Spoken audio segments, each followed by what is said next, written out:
교통 개선 부담금이라는 것은 그 지역에 거주하고 있는 인구라든가 또 교통량 그런 것들을 최우선으로 기준으로 삼아야 되지 않겠습니까? 상식적으로 생각해 보면요.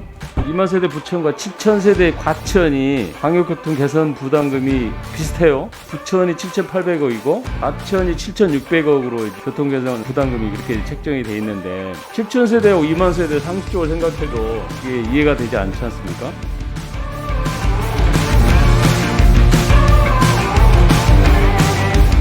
네, 3기 신도시 지구별 광역교통 개선 부담금 현황을 보면요.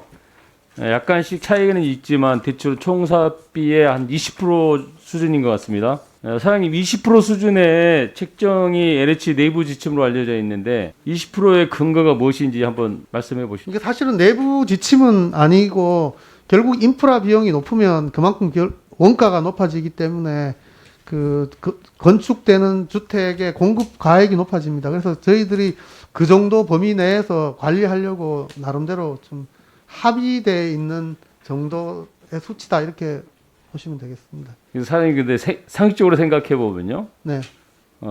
교통 개선 부담금이라는 것은 그 지역에 거주하고 있는 인구라든가 또 교통량 그런 것들을 최우선으로 기준으로 삼아야 되지 않겠습니까? 2만 세대 부천과 7천 세대 과천이 광역교통 개선 부담금이 비슷해요. 그러니까 7,800억이 부천이 7,800억이고 과천이 7,600억으로 이제 그 교통 개선 부담금이 그렇게 책정이 돼 있는데 7천 세대하고 2만 세대 상식적으로 생각해도 이게 이해가 되지 않지 않습니까? 교통 개선 부담금은 네. 이렇게 작은 단지에서는 적용하지 않고 50만 해배 이상 제곱미터 이상인 경우에 적용하기 때문에 말씀하신 거랑 약간 좀 다른 것 같습니다. 그래요. 부천 대장이 2만 세대인데 광역교통 대장은 당연히 이제 적용이 됩니다. 네. 그러니까요. 예. 예. 그다음에 과천. 예. 과천도 적용이 되죠. 그러니까 거기 그 개선 부담금 책정이 부담금 책정이 예. 7,800억이 부천의 대장지구고요. 그다음에 과천이 7,600억이에요. 근데 세대 수는 7천 세대와 2만 세대면 거의 약 3배 정도 되잖아요. 네. 근데 이런 차이들이 상식적으로 이해가 안 된다는 거죠.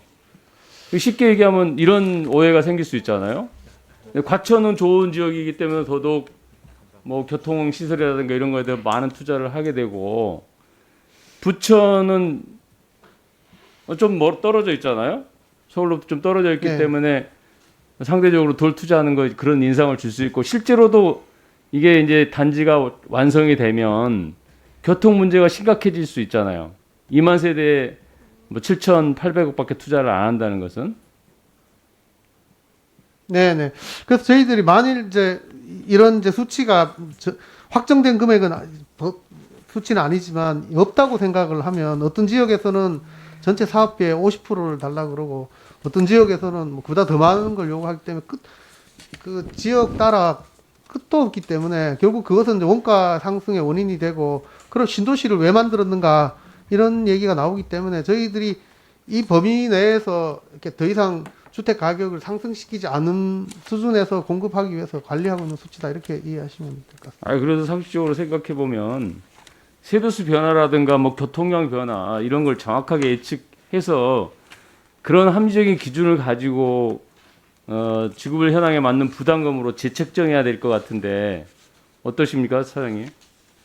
네, 하여튼 요 수치 부분에 대해서는 저희들이 뭐 확정된 게 아니기 때문에 결국 그 대도시권 광역교통위원회 대강위에서 그 광역교통의 정도나 그다음 내용, 그다음 규모에 대해서 결정하기 때문에 그 결정에 따라서 저희들이 분담 비율이나 분담 정도가 결정되는 되는 것으로 되어 있습니다.